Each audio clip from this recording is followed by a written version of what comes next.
Temir meteoriti do'stlar, bu yer ostida bayqalgan qismi, yer ustida bayqalgan qismi qanday bo'ldi desanglar, qashda shizga chapan tushganga o'xshash, shu yer ustida turaversa, shamolning yolishi, yomg'irlarning nimasi bilan bir qavat chapan piz uchib ketadi yer ustida turgan karpiga.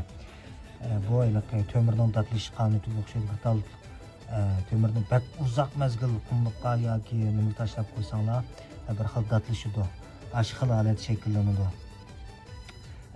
Yer ostida turgan qism qanday desanglar, yer ostida turgan yerning ostidan chiqqanlari datlishi pek ig'ir, yemirilishi tez bo'ladi qaranglar. Mana xil holati bo'lib ketadi. Mana yer ostidan chiqqan temir meteorit. Endi buningki elementlarni quyida bir o'lchab baqili spektroskopda nima elementlar bor. Nurg'un do'stlarimiz shu temir, shunga o'xshaydigan temirlarni yoki bundan burun ishlatgan temirlar bo'lsin yoki keyin bayqalgan tabiiy shakllangan bunda temirlar bo'lsin, nurg'un do'stlarimiz tepib oladi. Andan keyin ba'zi yerlarda tekshiradi. Nima element bo'lsa meteorit bo'ladiganligini nurg'un do'stlarimiz bilmaydi. Asosan ko'pincha minerallar, tabiiy minerallar ko'pincha chiqib oladi unda. Mana da hozir chiqib bo'ldi qaranglar. Birinchisi titan vakillik qildi. Ko'pincha meteoritlarda degan titan bayqalmaydi. Az bir qismlarda bayqaladi. Ikkinchisi temir. Bu temir miqdori 95 ta 62. Qaranglar, temir meteorit bo'lganlik uchun 95% yerni temir egalladi degan gap. Mana uchinchisi kobalt deymiz.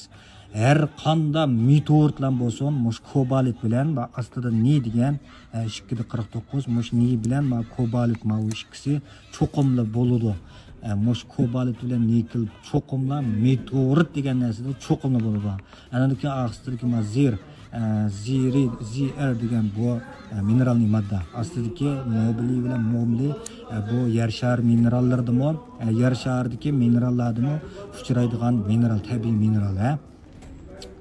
Bu meteoritning yer ostidan tepilgan bo'lg'achqa ustiga chopishib qolgan ba'zi elementlarni ko'rsatadi. Andan keyin muhim masala shu nikel bilan kobalt har qanday meteoritda cho'qimli bo'ladi. Meteorit havaskorlari yurak berib saqlasanglar bo'ladi do'stlar. Meni qo'shmagan do'stlar qo'shib olgandan keyin qo'linglarda shunga o'xshash tosh bo'lamdi, temir desak bo'lamdi. Undan boshqa kona burunqi asorat qilib bo'lamdi. Inkas rayoniga meni qo'shib olgandan keyin inkas rayoniga aytib qo'ysanglar, bizga yarsa biz o'zimiz qilishimiz. Boshqalarni ko'rgan bo'lg'achqa, boshqalarga yarab qolsa balkim boshqalarni ep qilishi mumkin.